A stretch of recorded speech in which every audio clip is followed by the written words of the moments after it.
పరమమైన నియమమును చూచి ఆచించ నిర్వియుండ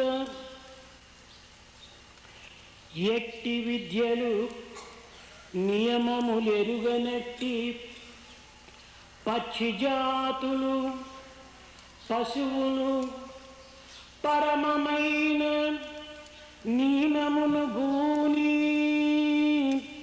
జీవింపమెచ్చియుండ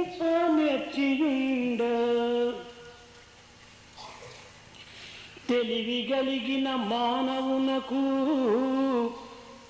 తెలివి కలిగిన మనుజుడి తెలివి దప్పి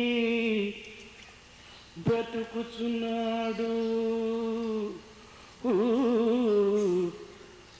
తెలివి కలిగిన మనుజునకి తెలివి లేదా? తెలివి కలిగిన మనుజునకు ఈ తెలివి లేదా? సత్యమును తెలుపు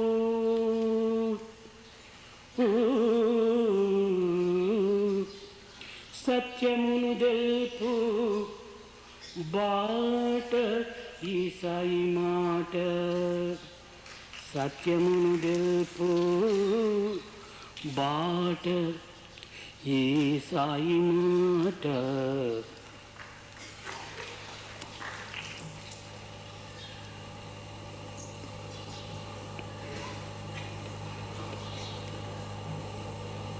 The world of birds, the world of animals, and the like have no formal education whatsoever, have no knowledge of basic rules that ought to govern their lives.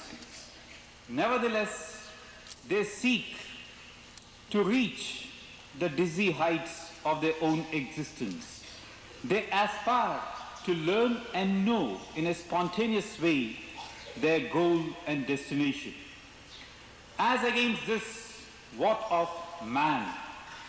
Man is innately endowed with that spark of intelligence wherein he could come to grips with knowing the purpose and substance of his existence. But you find that man has lost track of himself. Does he not have this intelligence to know that he has lost track of what he should achieve? This is the path of truth contained in the word of Sai. ఈచ్చు రసము కన్నా ద్రాక్షారసము కన్నా ఈచ్చు రసము కన్నా ద్రాక్షారసము కన్నా పువ్వు కన్నా పాప నవ్వు కన్నా పువ్వు కన్నా పాప నవ్వు కన్నా మధుర మోహనములు శ్రీ సాయి పలుకులు.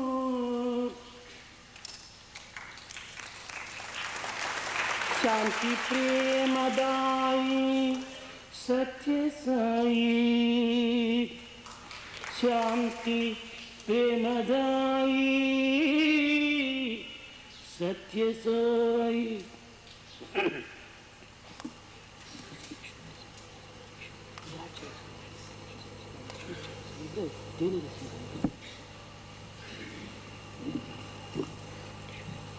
You have honey on the one hand, grape juice on the one hand, and a fragrant flower, and the delightful smile of an innocent child. More than each of these, or all of these put together, is the beautiful and thrilling world of Sai. The word of Sai is far more beautiful to hear and more melodious than any of these or all of these put together. This is Satya Sai who confers on you Shanti, peace and Prema, love.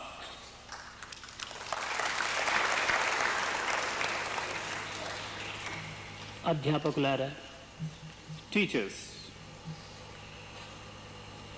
సర్వజీవుల ప్రేమని సర్వేశ్వర సేవ. Service of God consists in having love towards all forms of life. సర్వరసముల సారమే కరుణారసము. And the essence of all types of juice is the juice of mercy or compassion. సర్వమతముల ధర్మమే చిత్త నైర్మల్యము. And the goal of all religions is cleansing one's heart. సర్వ సాధనల యొక్క గమ్యమే శాంతి సౌధము. And the destination proper of all sadhanas is to reach the destination of peace. ఆరోగ్యమునకు ఆహార శుద్ధి ఎంత అవసరమో, ఆనందమునకు మానసిక శుద్ధి కూడాను అంత అవసరము. For you to have a healthy body, the food that you take should be pure. So also, the mind should be pure so that your life itself becomes a healthy one. Blissful. For you to have bliss, the mind should be pure.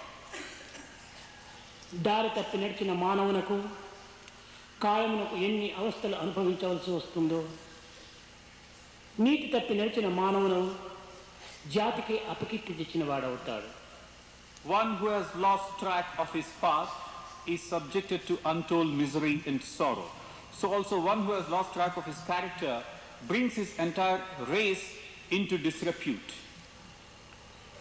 బయటనున్న మలినమైన గుంట కంటే మనసునందు మాలిన్యము చేర్చుకున్న మానవుడు జాతికి అతి కీడును నొచ్చగలడు. You may have a pit on the road or in the neighborhood containing dirt and filth. Compared to this, a mind which is full of dirt and filth is more dangerous and hazardous. మానసిక నైర్మల్యమే దివ్యత్వములకు రాజబాట అనేటువంటి సత్యాన్ని ప్రప్రథమలో గుర్తించవలసినటువంటి విషయం. At the very outset, understand the truth that it's the purity of mind which is the right royal way to salvation. శాస్త్రములు చదివినంత మాత్రమున శాస్త్రజ్ఞుడు కాలేడు. Merely getting to know a few scriptures or scholarship thereof does not mean that you have become an evolved soul. వేదములను వర్ణించినంత మాత్రమున వేదాంతి కాలేడు. And merely going through the Vedas does not mean you have become a Vedanti. యాత్రలను తీర్థయాత్రలను చలిపినంత మాత్రమున తాను పవిత్రుడు కాలేడు. Undertaking pilgrimages, visiting pilgrim centers does not render you pure and sacred. అహంకార నిర్మూలము గావించుకున్నటువంటి వ్యక్తికి అన్ని ప్రాప్తులు కూడాను లభిస్తాయి. One who has been able to eliminate the ego, such a person becomes deserving of getting benefits. దైవం సర్వవ్యాపి అయినప్పటికీ, సర్వాంతర్యామి అయినప్పటికీ మానవుని యొక్క రాగద్వేషములను పురస్కరించుకొని దైవం యొక్క ఫలితములను తాను అందుకొనుటకు అర్హుడుగా ఉంటాడు. God, of course, is omnipresent, omniscient and omnipotent, all right. But man, in tune with his own mental makeup, in tune with his own behavioral pattern, becomes deserving or otherwise of securing what God has to give him. చిత్తశుద్ధి ఏనాడు లభించునో ఆనాడే జ్ఞాన సిద్ధి కూడాను లభిస్తుంది. When he has purity of heart, that will be the moment for him to receive gnana. యువకులైనటువంటి వ్యక్తులు తాము కండబలమును గుండెబలమును ఆధారం చేసుకొని కన్ను మిన్ను గానక ప్రవర్తించుతూ తన యొక్క హృదయం నిండుకు రాగద్వేషములతోని తాండవమాడింపజేసుకున్నటువంటి సమయమున దైవత్వము అతి దూరంగా ఉంటుంది. At a point of time when a person is young, he tends to pride himself on the physical strength that he has, on the health that he enjoys, on the possessions that he enjoys. He knows no bounds. He is all the while tuned in to these two twin aspects, attachment and hatred. In such a case, he gets far removed from God. కనుకనే శాస్త్రము కూడాను యువకులను చూచి దైవం 20 అడుగులు దూరంగా ఉంటుంటాడట. That's why the Shastras have said, God keeps a safe distance of 20 feet away from youngsters or youth. నిజమైన సర్వసంగ పరిత్యాగులైన సాధువులకు 2 అడుగులు దూరంగా ఉంటాడట. And by the same token, those, the true aspirants, the seekers of truth, God is a mere 2 feet away. అహంకార నిర్మూలన గావించుకున్నటువంటి వ్యక్తికి హృదయం నందే నివసించి ఉంటాడట. And for a person who has eliminated his ego, God resides in his very heart. కనుకనే భగవంతునకు మునిమానస సంచారి అనేటువంటి యొక్క సార్థక నామము ఈ అహంకార నిర్మూలన గావించుకున్నటువంటి వ్యక్తుల యొక్క హృదయమే అనేటువంటిది స్పష్టమవుతున్నది. So when you address God as Munimanasa Sanchari, one who resides in the hearts of the evolved ones, this is the true meaning of it. Whosoever has eliminated his ego, God goes and resides in his heart. నిజముగా లోకములో ఈ విధమైనటువంటి యొక్క వైరాగ్యం కలిగినటువంటి వ్యక్తులు ఉన్నారా అనేటువంటి సందేహము కలుగక తప్పదు. Now you might get a doubt, in the present day world, do we really have such people of intense detachment thus? లేకపోలేదు. Certainly there are a few. 10 మంది దుర్మార్గుల మధ్య ఒక్కడైనా సన్మార్గుడు ఉంటాడు. In the midst of 10 evil ones, you can find one noble one. 10 మంది సన్మార్గుల మధ్య ఒక దైవప్రియుడు ఉంటాడు. And out of these 10 noble persons, you could have one who has intense 10 love మంది for God, దైవప్రియుల మధ్య ఒక దైవారాధకుడు ఉంటాడు. who has intense love for God. And out of 10 such people who love God, one is there who worships God intensely. 10 మంది దైవారాధకుల మధ్య ఒక్క దైవదర్శకుడు ఉంటాడు. And in the midst of these 10 who worship God, there is one who has come face to face with God. 10 మంది దైవదర్శకుల మధ్య ఒక సర్వసంగ పరిత్యాగి ఉంటాడు. And out of 10 such people who have seen, visualized God, there is one who has renounced everything, who has detached everything. త్యాగమనగా వైరాగ్యమనగా కేవలం ఆలు బిడ్డలను వీడి ఆస్తిపాస్తులను వీడి అరణ్యంలో నివసించడం కాదు. Sacrifice and detachment or renunciation does not mean leave behind your wife and children, your material possessions and wealth. స్థూలము జడమనియు That which is gross is inert. సూక్ష్మము ప్రతిబింబమనియు That which is subtle is like the image. కారణము మాయనియు And the cause is the Maya. మహాకారణమే దైవత్వమనియు గుర్తించినటువంటి వ్యక్తియే నిజమైన వైరాగ్యమునకు అర్హుడు.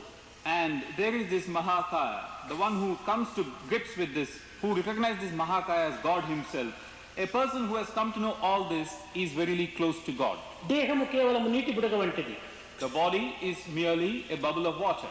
మనసు కేవలము ఒక విధమైనటువంటి యొక్క పిచ్చి పట్టిన కోతి వంటిది. The mind is like a mad monkey. ఈ రెండింటినీ అనుసరించడం చేతనే మానవుడు అనేక దుఃఖములకు గురి అవుతున్నాడు. Because man follows the dictates of the body and the mind, he suffers in the process. అయితే మనస్తత్వమును దివ్యత్వమైనటువంటి యొక్క భగవత్ చింతన చేత సరియైన మార్గంలోకి తెప్పించి తద్వారా సత్స్వరూపాన్ని దర్శించడానికి ప్రయత్నించవచ్చు. But the mind can be made to turn a new leaf if it were to concentrate on God, and it can get transformed in the process. ఇలాంటి పవిత్రమైనటువంటి దివ్యత్వమునకు తన హృదయమే ప్రధానమైనటువంటి నిలయం అనేటువంటి సత్యాన్ని కూడా మనం గుర్తించాలి.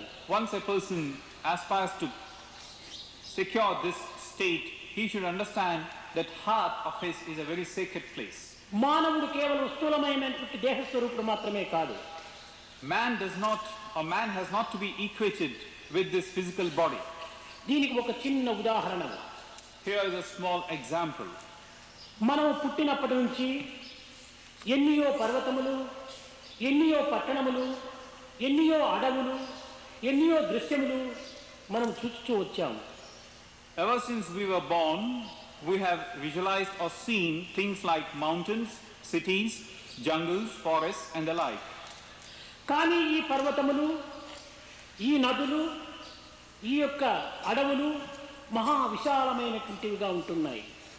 Out of these, the mountains, the rivers and these forests, they are widespread. ఇవన్నీ కేవలం ఏదో బయట ప్రపంచమునందు చూచినట్టుగా మనం భావిస్తున్నాం. But then we begin to feel that we have seen them in the outward world as such. నీవు చూచినటువంటి దృశ్యములన్నీ కూడా కన్నులు మూసి విచారించినప్పుడు ఆ పర్వతములు, ఆ ఆకాశము, ఆ నక్షత్రములు, ఆ సూర్యచంద్రాదులు, ఆ అడవులు అన్నీ కూడాను నీలోనే ఇమిడి ఉండినట్టుగా నీవు చూడవచ్చు. Now supposing you were to close your eyes and then you start looking at the very same things again, the sun, the stars, the moon, the mountains and the forest, all of them come to you even though you have closed your eyes. నిజముగా నీ యొక్క దేహం యొక్క ప్రమాణము 5 అడుగుల 8 ఇంచులు 10 ఇంచులు ఉండవచ్చును. Your body might possibly measure a height of 5 feet 8 inches or 10 inches at best. కానీ ఇంత పెద్ద పర్వతములు, ఇంత అగాధమైన ఆకాశము, ఇంత అగమ్యమైనటువంటి నక్షత్రములు, సూర్యచంద్రాదులు నీలో నిలిచినాయంటే నీవు ఎంత విశాలమైనటువంటి ఒక స్వరూపుడు. This being the case, if you are able to contain within this personality of yours the huge big mountain, the vast expanse of an ocean, such other seemingly limitless entities, how big should you actually be? నిజముగా నీవు దేహస్వరూపుడు కాదనేటువంటిది స్పష్టమవుతుంది. So here is the proof that you really are not this body. నిజముగా నీవు దేహస్వరూపుడే అయి ఉండినా ఇంత అరణ్యము నీలో నివసించడానికి స్థలం ఎక్కడ? If you are merely the body, where is the place in the body for the huge big ఇంత forest? మేలు పర్వతములంతా కూడా నీలో జీవించడానికి స్థలం ఎక్కడ? For the forest to reside in you, for the huge big mountains to be taking shelter in you. కేవలము అనోరణీయాన మహతో మహీయానని ఘనమైనటువంటి యొక్క మానవత్వము, అల్పత్వమైనటువంటి దేహోపాధి యందు ఇమర్చడం చేత నీవు అల్పజ్ఞుడుగా నీవు భావిస్తున్నావు. Like you say, the smallest of the small and the biggest of the big. Here is the huge big thing being encased in the small entity. That is the grand nature of man encased in this small tiny body. సర్వమును నీ యందే ఉన్నదనేటువంటి సత్యము మనకు స్పష్టమవుతుంది. So here is the truth that everything is within you. ప్రతి ఒక్కటి కూడా నీ యందున్నటువంటిదే ప్రతిబింబిస్తూ ఉంటుండాలి. Whatever you see around you is nothing but a reflection of what is contained in you. Reflection of the inner being అని లోపల నడుస్తున్నటువంటిదంతా కూడాను బయట వైపున నీకొక ప్రతిబింబంగా కనిపిస్తుండాలి. This is what is called reflection of the inner being. Whatever is within you is being shown outside you. భగవంతుని కంటే ఉత్కృష్టమైనటువంటి వస్తువు ఈ జగత్తునందు కానరాదు. Then again, God is a very subtle entity, a hard to grasp entity. ఏ గొప్ప వస్తువుని మనం భావించినప్పటికీ ఆ వస్తువు భగవంతుని కంటే తక్కువైనటువంటిదే కానీ ఎక్కువైనటువంటిది కానీ లేక సరిసమానమైనటువంటిది కానీ కాదు. You might say that you are able to secure possession of this or that, but whatever be its description, it can never compare with God and God's majesty. మణిపూసల మధ్యలో దారము చేరినట్టుగా ఈ సమస్త స్వరూపమైనటువంటి జగత్తునందు కూడాను దైవత్వమైనటువంటి సూత్రము చేరి ఉంటుండాలి. You have got this garland of diamonds or pearls. Passing through them is the thread. So also passing through all that you see around you is the thread of God, unseen. ఈ సూత్రమే లేకుండినా ఈ మణులు నిల్చుటకు వీలు లేదు. Without this thread, the beads cannot hold their place. అయితే మణులు మాత్రమే మనం చూస్తున్నామే కానీ అంతర్రూపం లోపల ప్రసరింపజేసినటువంటి యొక్క ఈ సూత్రం మాత్రం మనం గుర్తించడానికి ప్రయత్నించటం లేదు. We are able to see these precious stones, but not the thread which holds them together. దీనిని విచారించుటకు కొన్ని విధమైన సాధనలు కలిపినప్పుడే ఈ యొక్క సూత్రం మనకు అర్థమవుతుంది. We can certainly understand the purpose and significance of this thread only through the medium of sadhana. ప్రతి మానవుని యందు కూడాను తాను సాక్షిభూతుడై తాను సంకల్ప సహితుడై సర్వత్రా జీవించి ఉంటున్నట్టుగా తాను నిరూపిస్తూ ఉన్నాడు. In every individual, he resides as the witness proper, as the one who motivates the actions, as the one who goads man on. ఈ నిత్యత్వమైనటువంటి దివ్యత్వము ఏనాటికి మారునటువంటిది కాదు. This is something which is permanent, changeless. మనము సినిమా చూచుటకై వెళ్తుంటారు. For instance, now we go to see a cinema. చూచుటకై వెళ్ళినటువంటి వ్యక్తులు ఈ యొక్క తెరను ఏమాత్రము చూడరు. Now those who are seeing the cinema, they cannot see the screen. ఈ పోయిన వ్యక్తులు బొమ్మలను మాత్రమే చూచుటకు ప్రయత్నిస్తుంటారు. So those who go to see a cinema are actually making an attempt to see the figures on the screen. అయితే ఈ యొక్క తెర ఆధారం లేకుండా బొమ్మలు మాత్రం కనిపించవు. But without the support of the screen, the figures have no place. అయినా ఈ మానవుడు ఆధారమైనటువంటి యొక్క తెరను ఏమాత్రము గుర్తించుకొనక ఆధేయమై వచ్చిపోయేటువంటి బొమ్మల యొక్క చరిత్రను మాత్రమే గుర్తిస్తూ ఉంటాడు. In the same manner, man is not aware of the screen, which is actually the support for all that goes on around him. He looks at what's going on, not at the screen proper. అదే విధంగానే ఆధారమైనటువంటి యొక్క దైవత్వం పైననే ఈ సృష్టి స్థితి లయములు అనేటువంటి బొమ్మలు అనేక విధములుగా చరిత్రను సృష్టిస్తూ వస్తున్నాయి. In the same manner, God is the basis and support proper, over which this drama of creation, sustenance and dissolution is taking place. ఈ జనన మరణాదుల యొక్క మధ్య ఉన్నటువంటి యొక్క కష్ట నష్టముల యొక్క తత్వములను మాత్రమే గుర్తిస్తున్నామే కానీ ఈ అన్నింటికి ఆధారమైనటువంటి యొక్క తెర ఏమిటి అనేటువంటి దానిని ఎవరు కూడా విచారించడం లేదు. And as this process goes on, we are conversant and know things like suffering, joy, gain, loss, but we do not know the basis of it all. ఇట్టి ఆధారతత్వమును గుర్తించుకునేటువంటి వ్యక్తియే ఆత్మదర్శకుడు అని చెప్పవచ్చు. So the Atma Darshaka, one who comes to realize his Atma, is one who looks at the support of all that's going on. జగత్ అంతైకుడును కేవలము అభిమానం పైనను మమత్వం పైనను ఆధారపడి ఉంటుండాలి. All that goes on in the world around you can be brought down to two things. One, a sense of attachment, and a second, desire. చిన్న ఉదాహరణ, A small example. మన ఇంటిలో పిల్లిని కోడి పిల్లను పెంచుతూ వచ్చాము. In our house, we have two pet creatures. One is a cat, the other is a hen. ఈ పిల్లి తన కోడి పిల్లని భుజించినప్పుడు యజమానుడు అతి క్రోధంతో పిల్లిని హింసించుటకు ప్రయత్నిస్తాడు. Now supposing it transpires that the cat has made a delicious meal of this hen, the owner is not going to keep quiet. He would like to punish the cat. అయితే అదే పిల్లి తన ఇంటి అందున్నటువంటి ఎలకలను పట్టి భుజించే సమయంలో భేష్ భేష్ అంటాడు ఈ యజమానుడు.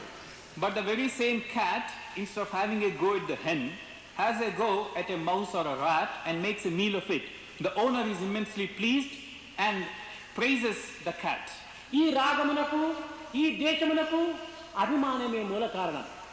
So either for his displeasure or his pleasure, it is this abhiman which is కోడి పిల్ల నాది అనేటువంటి అభిమానమే పిల్లి పైన వచ్చిన కోపమునకు కారణం.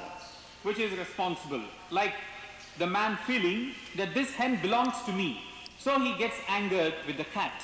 ఎలక నాది కాదు అనేటువంటి దురభిమానమే దానిని చంపినందుకు ఉత్సాహం అనేటువంటిది ఉప్పొంగింప చేసుకోవటానికి ఇది దురభిమానం. By the same token, the rat or mouse is not mine, so he feels happy if it's gone. ఏ తర్వాత అభిమాన దురభిమానములకు మానవుని యొక్క ఇచ్ఛ ఐచ్ఛలే కారణము. So either for his attachment or otherwise, it's man's liking or disliking of a thing which is responsible. కనుక అన్నింటి ఎందుకును అభిమానం మనం అభివృద్ధి పరచుకున్నప్పుడు ఎంతైనా కూడాను విశాలత్వం మనలో పెరుగుతుంది. So in the same manner, if you have this likeness for something, then you can really broaden your outlook. మానవుడు ఏ చిన్న కార్యమును సాధించవలనను దానినందు ఆకాంక్ష, బలమైనటువంటి ఆకాంక్ష ఉంటుండాలి. Supposing man wants to undertake a task and be successful, he should have that intense yearning, intense strength and purpose to achieve that success. దీనిలో ఒక విద్యా విషయాన్ని మనం ఆధారంగా తీసుకుందాం. To illustrate this, we can take this example from the educational system. విద్యా విధానమునందు విద్యార్థికి నేను ఇందులో విజయమును సాధించాలి అనేటువంటి యొక్క ఆకాంక్ష అతి బలమైనటువంటిదిగా ఉంటుండాలి. Like for instance, a student feeling that he must do well in the studies that he is undertaking. ఈ ఆకాంక్ష వల్లనే తాను తీవ్రమైనటువంటి కృషి చల్పటానికి పూనుకుంటాడు. Because of this intense purpose on his part, he spares no effort from his side. అందులో విజయమును సాధించినా ఆ విజయం యొక్క ప్రభావం చేత అనేక విజయాలను కూడా సాధించడానికి ప్రయత్నిస్తాడు. Once he is successful, he aspires to secure greater and greater success in దీనిని other ఆంగ్ల fields. భాష యందు సక్సెస్ బిగెట్ సక్సెస్ అన్నారు. This is what is said in the English language. Success begets success. ఈ యొక్క కార్యమునందు అపజయమునే తాను అందుకొనినా ఇంకా అన్నింటికంటే అధికంగా కుంగిపోతాడు. On the other hand, if you were to prove to be a failure, he gets dejected and depressed. ఈ అపజయము చేత ఇంకా అనేక అపజయాన్ని కూడాను తాను ఎదుర్కోవాల్సి వస్తుంది. And one such failure will only bring more failures in its wake. కనుక మొట్టమొదటనే అపజయమునకు అవకాశం లేకుండా జయాన్ని సాధించేటువంటి యొక్క కాంక్షను విద్యార్థులు యందు మొట్టమొదట బలపరచవలెను అధ్యాపకులు. So the teachers should strengthen this resolve in the students that the very first attempt they make should be a successful one. ఈ అధ్యాపకులలో 3 రకములైనటువంటి అధ్యాపకులు ఉంటున్నారు. Amongst the teachers again, one could distinguish 3 different types of teachers. నిరంతరము కూడాను విద్యార్థులపైనను లేక మిగతా అధ్యాపకులపైనను ఇంకే విధమైనటువంటి సమస్యలపైనను నిరంతరము కంప్లైంట్స్ ఈ కంప్లైంట్ చేసేటువంటి యొక్క అధ్యాపకుడు అతి లో క్లాస్కు చేరినటువంటి వాడు. The first category of teachers is that where the teachers tend to complain against the students, against the other teachers, and against the management or the organization. All their time is spent in complaining and complaining. తద్వారా విద్యార్థి యొక్క ఉత్సాహం అనేటువంటిది అడుగంటిపోతుంది. This is the low class, as we might call it. As a result, the enthusiasm of the students also gets is diminished. Bad person అని. This person is a bad one. That is their opinion, the student's opinion. ఇంకా రెండవ అధ్యాపకుడు ఎట్లాంటి వాడంటే explain చేస్తూ వస్తుంటాడు. ప్రతి విషయాన్ని కూడాను చాలా వివరించి అనేక విధములుగా ఈ విద్యార్థులకు బోధిస్తుంటాడు.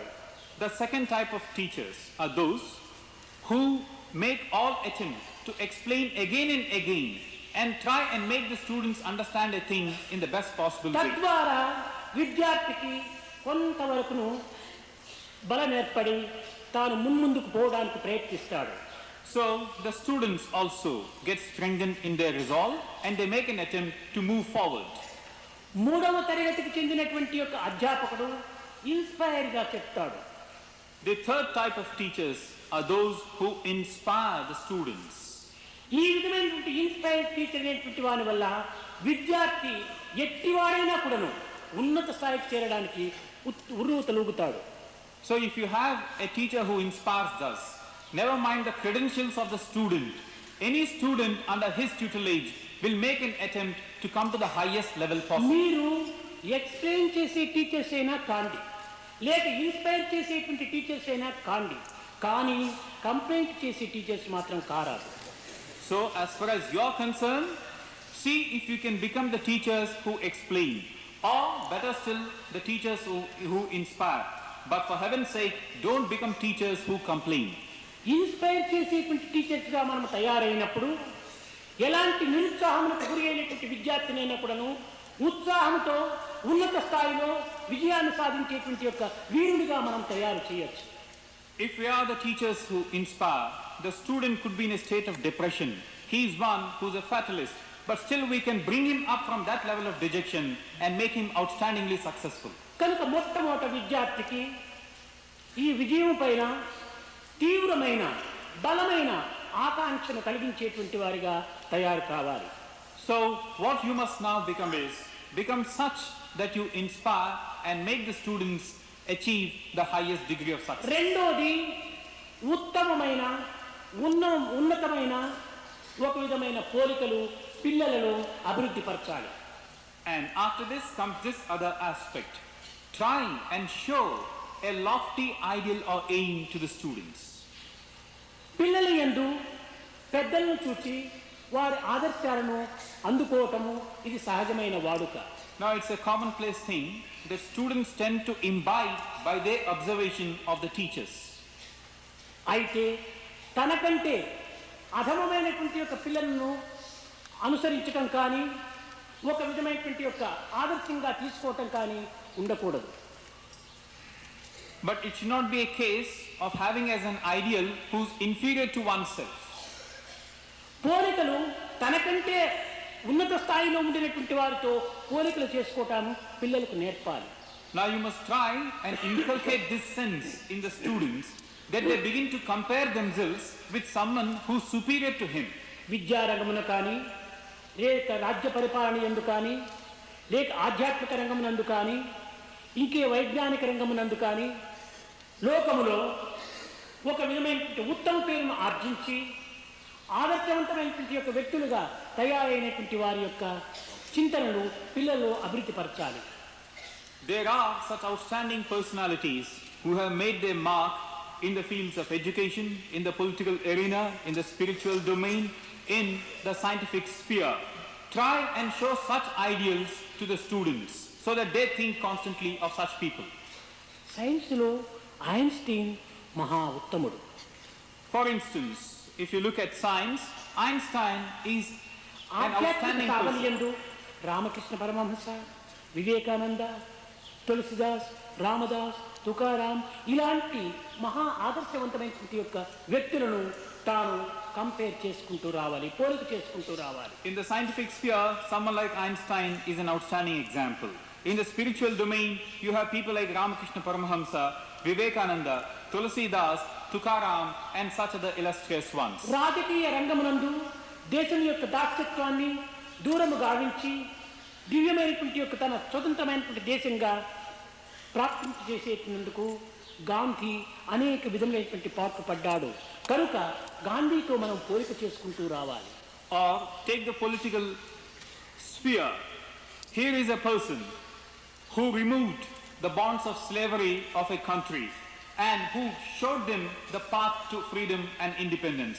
This person is Gandhi, so give him as an example. కనుక విద్యా రంగమునందు, ఆధ్యాత్మిక రంగమునందు, లౌకిక రంగమునందు, వైజ్ఞానిక రంగమునందు మహా ఉత్తమమైనటువంటి వారితో మనం పోలికలు చేసుకుంటూ వస్తే మనం కూడా అలాంటి ఉత్తమమైనటువంటి వారిగా తయారు కావాలనేటువంటి ఉత్సాహము పిల్లల్లో కొంతవరకు లభించడానికి అవకాశం ఉంటుంది. So in any of these fields of human endeavor, you have such outstanding examples. Show these examples to the students so that they'll be inspired to follow in the footsteps of such people, and thereby they also can progress and prosper. ఈనాటి విద్యార్థుల యొక్క గదుల యందు ఎలాంటి చిత్రములు ఉంటాయో మీకు తెలుసు. Now you know only too well the types of photos that adorn the walls of the students' rooms. అసభ్యమైనటువంటివి, అసహ్యమైనటువంటివి, అవినీతి అయినటువంటి యొక్క పిక్చర్స్ని పెట్టుకొని వారు నిరంతరము దానిని చూస్తూ ఉంటారు. They tend to have on their walls pictures which are totally obscene, revolting, repelling, and they look upon these with awe. కనుక ఈ విద్యార్థుల యొక్క గృహమునందు గదులు యందు తాము చదివేటువంటి యొక్క గదులు యందు పవిత్ర ఆదర్శవంతమైనటువంటి యొక్క వ్యక్తుల యొక్క చిత్రములు తగిలించుకునేటువంటి యొక్క దీనికి కూడాను అధ్యాపకులు బోధించాలి. So now the teachers must tell the students that these are not the photos which they should have. Have photos of those persons or personages who deserve your adoration. ఇంకే విధమైనటువంటి దైవ చిత్రములంతా కూడాను దానిలో నిర్మించుకోవాలి. Or have the photos and pictures of the different forms of వాటిని God. చూచినప్పుడు వీరి భావం కూడాను అట్టి ఉన్నత స్థాయికి పోవాలనేటువంటిది పిల్లలలో సహజంగా కలుగుతుంది. Different forms of God. When they look at these photos, they also tend to feel that they must do likewise. They must try to strengthen their own పిల్లల being. యొక్క హృదయములు సున్నితమైనటువంటివి, శుద్ధమైనటువంటివి. After all, the heart of a student is innocent and pure. ఏ విధముగా అనగా లాయర్ను చూచినప్పుడు మనకు case జ్ఞాపకం వస్తుంది. Like for instance, when you look at a lawyer, you think of a case. డాక్టర్ను చూసినప్పుడు రోగము జ్ఞాపకం వస్తుంది. When you look at a doctor, you think of a disease. టెంపుల్ను చూసినప్పుడు దైవం జ్ఞాపకం వస్తుంది. When you see a temple, you think of God. అదే విధముగానే ఆదర్శవంతమైనటువంటి వ్యక్తులను చూసినప్పుడు అట్టి ఆదర్శంలో మన ఎందుకు జ్ఞాపకం వస్తాయి. In the same manner, if you are to look at ideal people, you also look at the ideals they have stood for. కనుకనే విద్యార్థులు చదివేటువంటి గదులు యందు కంపేర్ అనగా వాళ్ళకు ఒక విధమైనటువంటి పోలికలు సంబంధమైనటువంటి యొక్క చిత్రములను తగిలించుకునేటువంటి యొక్క విధానాన్ని అధ్యాపకులు బోధించాలి. So the teachers must teach the students what type of photos and pictures they should have on their walls of the rooms. మూడవది ఉన్నత ఆశయం. Then we come to a third aspect, a high, lofty aim or ambition or ideal. ఇక్కడ మన యొక్క ఆశయము ఉన్నతముగా ఉండినప్పుడే ఈ ఆశయానికి తగినటువంటి ఉన్నత ప్రయత్నములు కూడా మనం సలుపుతాం. If your aim is lofty and high, your effort also will be in keeping with that. Not failure but లో ఎయిమ్ ఇస్ క్రైమ్ అన్నాడు. Not failure, but a low aim is a crime. It has been said. మనం వెంటబడి కుంటినక్కను కొట్టేదానికంటే గురి తప్పిన పులినే కొట్టమన్నాడు. వెంటబడి కుంటినక్కను కొట్టేదానికంటే గురి తప్పినా సరే పులినే కొట్టమన్నారు. Rather than chase and hit a lame jackal or a fox, it has been said it's better that you aim at a tiger and miss it. అదే విధంగానే మనము ఉన్నత స్థాయిలో ఉండినప్పుడే మనం సరైనటువంటి యొక్క ఆదర్శాలు కూడా మనం అందుకోవడానికి అవకాశం ఉంటుంది. In the same manner, if our ambition and aim is high, we shall also be in a position to achieve that. పిల్లలు కేవలము ఒక తక్కువ స్థాయిలో విచారిస్తూ ఆశయాన్ని పెట్టుకుంటారు. Children generally tend to have a low aim and ambition. ఈనాడు government 100కి 35 మార్కులు వస్తే వీడు పాస్ అయినట్టుగా ఒక సర్టిఫికెట్ ఇచ్చారు. Now look, for instance, this clause on the part of the government. If you have secured 35%, the government says you have passed. ఈ లైసెన్స్ను ఆధారం చేసుకొని పిల్లలు నాకు 35 వస్తే చాలులే అనేటువంటి లక్ష్యంలో చదవడానికి ప్రయత్నం చేస్తారు. So because this 35% will get them a pass, the students are tuned in to that way of looking at things. It's enough if I get 35. మనము 35 మార్కుల లోపలనే లక్ష్యం పెట్టుకుంటే క్రమక్రమేణా అవి 20 18కో దిగిపోవచ్చు. Now with an aim at 35, for all that you know, you might land up with 18 or 20. అట్లు కాకుండా నేను 100కి 35 మార్కులు తీసుకుంటే ఇంకా 65 తప్పులు చేసినట్ట నేను. చీ 100కి 65 తప్పులు చేసినటువంటి పాపానికి నేను పోకూడదు. 100కి 90 ఇవ్వాలి, 100కి 80 ఇవ్వాలని ఉన్నత ఆశయంలోకి ఉంటుంటే కేవలం తాను 50 మార్క్స్ అయినా 60 మార్క్స్ అయినా తీయడానికి ఒక అవకాశం ఉంటుంది. On the other hand, suppose the student were to feel with scorn and disdain at this minimum of 35, by way of saying, if I get 35, does it mean that 65% I have done wrong? I can't live with a thing like that. So he starts aiming at a higher figure like 90 or even 100, and then he might get 50 or so. కనుక ఈ పిల్లలకు ఉన్నత ఆశయం లోపల తాను ఉత్తీర్ణులయ్యేటువంటి ఒక విధానాన్ని పిల్లలకు బోధిస్తూ రావాలి. So in this way, try and teach the students that they must try to get the maximum possible, aim a very high figure. బిడ్డ, నీవిలో ఏం పెట్టుకోకూడదు. హై ఉన్నత స్థాయి లోపల నీవు లక్ష్యాన్ని పెట్టుకొని సాధించమని పిల్లలకు ఉత్సాహాన్ని అందించాలి. Child, don't have such a low aim. Have a high aim, and that is where you must try to be successful. ఇంకా 4వది సమత్వమైనటువంటి ప్రయత్నం. Then the fourth step or the fourth stage or the fourth thing, you must tend to have an equality in your perception of things. Effort for that. ఈనాటి విద్యార్థులలో ఏదో ఒక విధమైనటువంటి యొక్క thought, దానిపైనే తన ఎనర్జీని అంతా కూడా ఇమిడ్చి సాధించడానికి ప్రయత్నిస్తుంటాడు. Today's students again, they tend to center all their effort or center around a single thought. ఒక్కొక్క వ్యక్తి తమ యొక్క ఆత్మశక్తిని ఒక్కొక్క మార్గం నందే కొంతవరకును ప్రయత్నపూర్వకంగా సాధించడానికి పూనుకుంటాడు. A certain individual diverts all his innate strength and purpose to achieving one particular thing. ఒకరు science నందు, ఒకరు ఆర్ట్స్ నందు, ఒకరు కామర్స్ నందు, ఒకరు పెయింట్ నందు, ఒకరు సంగీతం నందు, మరొక సాహిత్యం నందు, ఈ విధంగా తన ఉన్నటువంటి శక్తినంతా కూడాను ఒక్కొక్క దీని యందు స్పెషలైజ్ చేయడానికి పూనుకుంటారు. Like each individual trying to seek perfection in his chosen field, like science, arts, commerce, painting, music or literature. మీకు ఈనాటి డాక్టర్ల యొక్క సంగతి మీకు తెలుసును. Now you know only too well the type of doctors that we have today. ఈ డాక్టర్లు ఏం చేస్తున్నారు ఇప్పుడు అనగా అంటే దేహాలను ముక్కలు చేస్తున్నారు. What are the doctors doing? They tend to cut the body into bits and bits. ఒక డాక్టరు హార్ట్ స్పెషలైజ్ చేస్తున్నాడు. Like one doctor specializing in the field of the heart heart. పైనే లక్ష్యం పెట్టుకుంటే మిగతా దేహం గతి ఏమిటి? He specializes on the heart proper. What about the rest of it? ఇంకొకడు బ్లడ్ స్పెషలైజ్ చేస్తున్నాడు. A second doctor specializes in the blood. హార్టే లేకపోతే బ్లడ్ స్పెషలైజ్ చేసి ప్రయోజనం ఏంటి? Now you don't look at the heart, you want to specialize in the blood. What's ఇంకొకడు use? Bone specialise చేస్తున్నాడు. Then you have a third one specializing in the bone, perfection of the bone. మరొకడు brain specialise చేస్తున్నాడు. A fourth one, the brain part of it. ఈ specialise అనటం వల్ల ఏమైపోతుంది? దేహాన్నంతా ముక్కలు చేసి కేవలం జీవితమే లేకుండా చేస్తున్నారు. In this sort of specialization, what they are really doing is cutting down the body into bits and bits and no meaning at all to one. అదే విధంగా ఈనాటి విద్యార్థులు కూడాను ఇంజనీరింగ్ పోవాలి, మ్యాథమెటిక్స్ ప్రధానము, దానిపైన లక్ష్యం పెడుతున్నారు. In the same manner, the students of today, I want to study engineering, so mathematics is the subject I must do.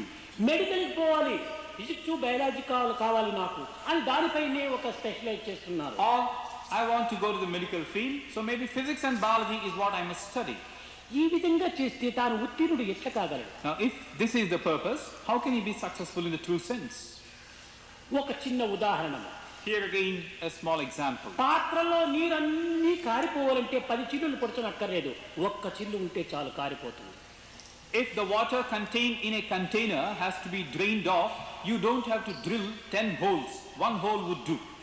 నీకు 3 సబ్జెక్టులు తీసుకున్నావు, PCM అంటావు, ఫిజిక్స్, కెమిస్ట్రీ, మ్యాథమెటిక్స్ అంటావు.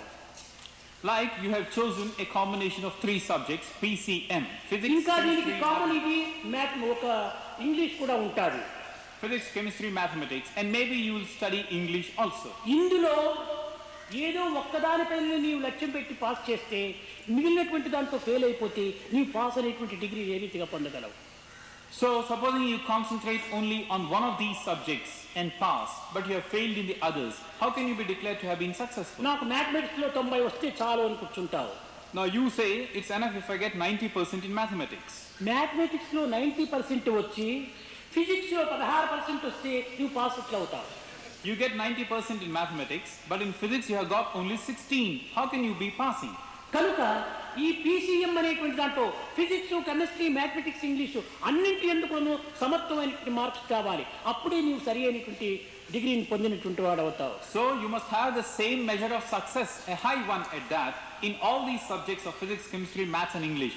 Then you will be declared to have been successful. అదే విధంగానే విద్యార్థులకు మనం సమర్థమైనటువంటి ఏమిటి, గృహమునందు కానీ, సమాజమునందు కానీ, బజారునందు కానీ, మార్కెట్ నందు కానీ, స్కూల్ నందు కానీ, హాస్టల్ నందు కానీ నీవు సమర్థమైనటువంటి డిసిప్లిన్ అనుసరించాలి అనేటువంటి బోధను విద్యార్థులకు బోధిస్తూ రావాలి. This is the equality of purpose that you must get. In the same manner, the students have to be told, wherever they are moving, be it in the house, in the marketplace, in the bazaar, in the hostel, they should have a certain way of behaving themselves. అన్ని సబ్జెక్టులు ఎందుకును ఉన్నత శ్రేణిలో ఉత్తీర్ణుడయ్యేటువంటి దానికి తగిన ఉత్సాహాన్ని పోషించాలి. Bound to a certain discipline as such. In all the subjects, you must achieve the same success. That's important. ఈ విధంగా కాకుండా ఏదో ఒక సబ్జెక్టు నందు మాత్రమే మనం అధికంగా బోధిస్తే ఈ పిల్లవాడు ఉన్నత స్థాయిని అందుకోలేడు. Rather than this, supposing we tell the chap that he can pass in just one outstandingly, అన్ని సబ్జెక్టులు యందును తమ యొక్క భావమును సమత్వంగా విభజిస్తూ రావాలి. and he can forget the rest, it doesn't serve any purpose. What you must tell him is, all subjects to be treated on the same footing. ఇంకా 5వది జ్ఞాపక శక్తి. Now we come to the 5th of these things, memory power. ఈ జ్ఞాపక శక్తి అనేక విధములుగా చదివినప్పటికీ మాకు జ్ఞాపక శక్తి ఉండటం లేదని చాలా మంది విద్యార్థులు అడుక్కుంటుంటారు. Students tend to ask or say, however we might try, we are not able to retain things in our memory. ఈ మెమరీ పవర్, ఈ యొక్క జ్ఞాపక శక్తి లేకుండా పోవటానికి కారణం ఏమిటి? What is the cause of not having this memory power? నిజముగా శ్రద్ధ ఉంటే జ్ఞాపక శక్తి పోవడానికి ఏమాత్రం కూడా అవకాశం లేదు. If you have really been concentrating and steady of purpose, you cannot lose your memory power. రాత్రి బాగా చదివాను, తెల్లవారితలకి జ్ఞాపకం ఉండటం లేదు అని అనుకుంటాం. I have studied very well at night, but in the morning everything is gone. That's what you say. రాత్రి చదివినటువంటి యొక్క పాఠము తెల్లవారేటప్పటికే మర్చిపోతున్నాము, కానీ 10 సంవత్సరాల పూర్వం విన్నటువంటి సినిమా పాటలు మర్చిపోవటం లేదే. Now here is a case where you have studied something at night and the following morning you have forgotten. Contrast this against this. A film song that you have heard 10 years ago, you still remember it now. ఈ 10 సంవత్సరములు పూర్వం విన్నటువంటి పాటలు జ్ఞాపకం ఉండటం ఏంటి, 2 గంటలకు పూర్వం చదివినటువంటి పాఠములు జ్ఞాపకం ఉండకపోవటం ఏంటి? So here is a film song heard 10 years ago, it's still fresh in your memory. You have read a lesson just 2 hours ago, you can't remember it. What's the cause for this? శ్రద్ధావాన్ లభతే జ్ఞానం. శ్రద్ధను అభివృద్ధి పరిచినప్పుడు అన్నీ మనకు జ్ఞాపకంగానే ఉంటాయి. When you foster and nourish that one-pointedness, that firm resolve in you, you can certainly secure anything. ఈ పాఠముల యందు మనకు శ్రద్ధను అభివృద్ధి పరచుకోకపోవటం చేతనే ఇవి మనకు జ్ఞాపకం ముందు లేకుండా పోతున్నాయి. Because in the lessons before us, we don't evince as much interest or as much dedication. That's why we can't retain. చదివినటువంటి వాటిపైన కొంతవరకు శ్రద్ధను అభివృద్ధి పరిచినప్పుడే మనకు జ్ఞాపకంగా ఉండటకు అవకాశం ఉంటుంది. So in what we seek to study, develop that intense keenness in that, certainly you'll succeed. నిజంగా పరీక్షలు యందు పిల్లలు కొన్ని విధమైనటువంటి అపజయాన్ని అందుకోవడానికి అనేక విధమైనటువంటి కారణాలు ఉంటున్నాయి. Now there are quite a few causes for students to be unsuccessful in the examinations. మనము పరీక్షల కోసమని రాత్రంతా టీనో కాఫీనో తాగి శ్రమపడి చదువుతున్నాం. For the sake of the examinations, we do study even by way of taking tea and coffee in the ఇందులో అతి సూక్ష్మమైనటువంటి రహస్యాన్ని మనం గుర్తించాలి. Now here is a subtle truth that we must understand. మనము గృహంలో చదువుతున్నాము. We are studying in the house. Examination హాల్లో పోయి రాస్తున్నాము. We go to the exam hall to write the exam. చదివిన దానికి రాసేదానికి సంబంధం లేదు. What we have studied, what we have written, there is no meaning, there is no link at ఇక్కడ all. మనం విచారణ చేయాలి. There is no link. So here we have to ask ourselves. Examination హాల్లో మనం చదువుతున్నామా రాస్తున్నామా? In the exam hall, are we writing or are we reading or studying? రాస్తున్నాము. We are writing. కనుకనే ఆ రాసేటువంటి అభ్యాసము మన ఇంటిలో కూడా రాయటం అనేటువంటి అభ్యాసం చేసుకోవాలి. So because you have to write in the exam hall, you must practice writing in the house. ఏమి చదివినామో దానిని నోట్బుక్ లో రాయటానికి ప్రయత్నం చేయాలి. What we have studied, make a habit of writing it in the notebook. చదివే సమయంలో కూడాను కొన్ని పాఠములు మనకు చక్కగా అర్థం కాదు, వ్రాస్తూ ఉంటే చక్కగా అర్థం అవుతుంటాయి. There may be a few lessons which you cannot understand at the time of reading, but transcribe them, write them in the books, you'll understand them better.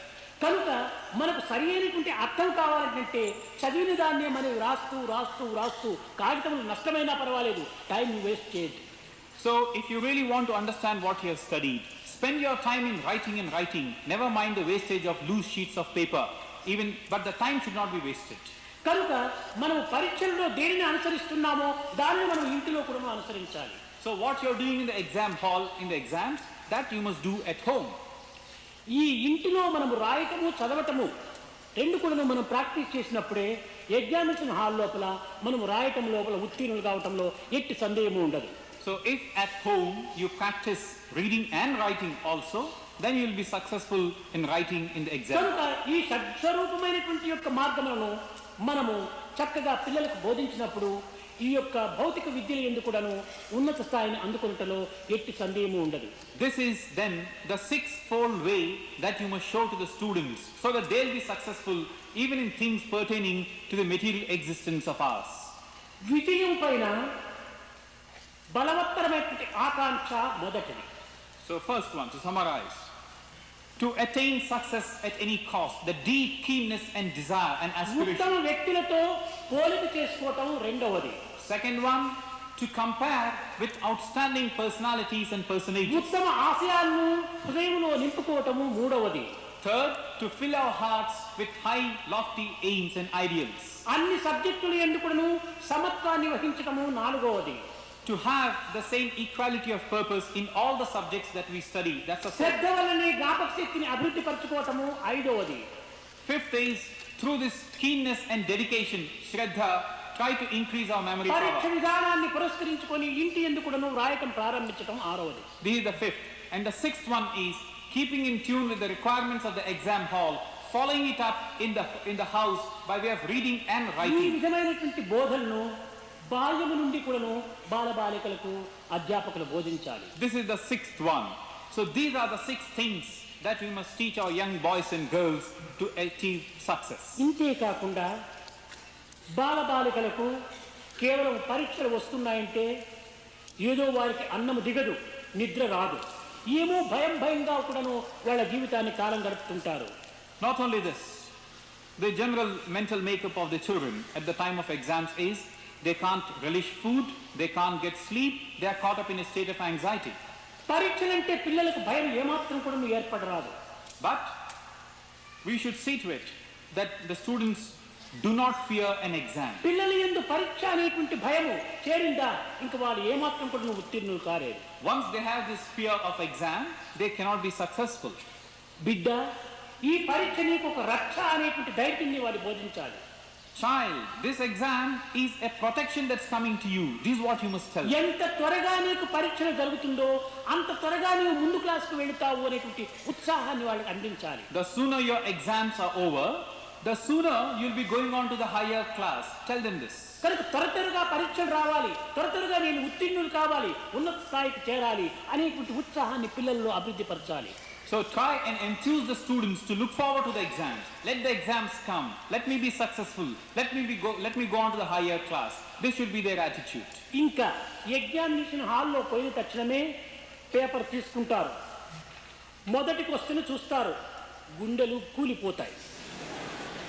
They go to the exam hall, pick up the question paper, and no sooner have they seen or glance at the first question, they have collapsed. ఈ మొదటి question, ఈ questions కూడాను prepare చేసేటువంటి యొక్క masters కూడాను చాలా క్రూయల్గా ఉంటారు పాపం. మొదటి క్వశ్చన్ చాలా కష్టమైనటువంటిదిగా పెడుతుంటారు. Now here again, those who set the papers, they are also cruel in a way. The first question invariably happens to be a very tough one. దీనిని చూచి ఇంకా దానిని ఆన్సర్ చేసే నిమిత్తమై యోచన చేసి రాసి కొట్టివేసి ఇంకా అనేక అవస్థలు పడి దీంతోనే ఒక అర్ధ గంట అంతా వేస్ట్ చేస్తారు. So they look at the first question, they despair spontaneously or instantaneously, keep thinking of ways and means of answering that question, write one version, strike it off, write again, strike it off, and waste more than half an hour in this process. ఈ విధంగా టైంను waste చేసి అతి సులభమైనటువంటి questions కూడాను కాలం సరిపోకుండా చేసుకోవటం చేత fail అయిపోతున్నారు. In this way, they waste precious time and they can't get time to answer questions which are easy. కనుక answer రాసేటువంటి విధానాన్ని పిల్లలకు చక్కగా మీరు బోధించాలి. So try and tell the students the way of answering a question. ఏ విధముగా అనగా మొట్టమొదటి paper అంతా చదవాలి, క్వశ్చన్ పేపర్ ఏది సులభంగా ఉంటుందో దాని నంబర్ పెట్టి దాని ఆన్సర్ రాసేసేయాలి. సులభంగా ఉండినటువంటి క్వశ్చన్స్ అంతా ఆన్సర్ రాసేయండి. తదుపరి కష్టమైనటువంటి క్వశ్చన్ నీవు యోచన చేసుకుంటూ కూర్చోవచ్చు. Like, don't stop at looking at the first question. Look through the entire question paper. Pick out those questions for which the answers are easy. Complete writing the answers to such questions. Then spend whatever time is left for those questions which are difficult to answer. కనుక మొట్టమొదట easy questions ప్రశ్నలను జవాబు రాసేటువంటి దానికి పిల్లలకు బోధించాలి. So try and teach the ways of doing a question paper does to the students. అయితే మొదటి question number వేసి 6వ క్వశ్చన్ నంబర్ ఆన్సర్ రాస్తే ప్రయోజనం లేదు. But then again, there is no purpose served if you put the question number 1 and answer pertaining to question number 6. కనుక నీవు 6వ క్వశ్చన్కు ఆ జవాబు ఇచ్చేటప్పుడు 6 నంబర్ రాసి దాని జవాబు రాయాలి. So if you are answering question number 6, put that question number against which you are writing your answer. ఈ విధమైనటువంటి విధానాన్ని పిల్లలకు మన బాల వికాస్ గురువులు బాల్యం నుండే నేర్పిస్తూ రావాలి. This is the methodology of answering an exam paper that the Bal Vikas teachers must ఇదే try. విధంగా అనేక విధమైనటువంటి యొక్క మార్గంలో సులభ మార్గములంతా ఉంటున్నాయి పిల్లలకు విద్యలు నేర్పటంలో. The Bal Vikas teachers must tell the pupils. In this way, there are many other ways of being successful at the examination. జీవితంలో అనేక విధములైనటువంటి యొక్క సమస్యలకు మనము గురి కావాల్సి వస్తుంది. In this life of ours, we have to be coming up against difficulties and problems of any number. ఏదో ఒక కార్యంలో మనం అపజయాన్ని పొందాము. Certainly, maybe we have failed in one or two. ఏదో ఒక విషయంలో మనకు దుఃఖానికి గురి అయ్యాము. And in a few cases, we have been against suffering and sorrow. ఏదో ఒక కార్యములో అసంతృప్తికి మనము బానిసలయ్యాము. And in some other ways, we have incurred the displeasure and we are dissatisfied. అయితే దీనికి ఇంత కృషించిపోనక్కర్లేదు. But we don't have to feel dejected to that extent. ఏ కార్యమునైనా కూడాను ఒక విధంగా దీనికి అపజయమే కలిగిందంటే దానికి కొన్ని క్వశ్చన్స్ వేసుకుంటూ రావాలి. Supposing you have been unsuccessful in some attempt of yours, dealing with some walk of life of ours. మొదటి క్వశ్చన్ ఎందుకు? Then you must start asking some questions like, why have I been... కూడినారో లేదో కనుక recount చేయమని, ఇంకా అది చేయమని, ఇది అనేక రకాలుగా అప్లికేషన్లు పెట్టుకుంటుంటారు. Rather than ask a question, why I have failed, what do you do now? Having failed, you'll start saying, the teacher is not on good terms. Ram Ram Ram Ram Ram Ram Ram Ram Ram Ram Ram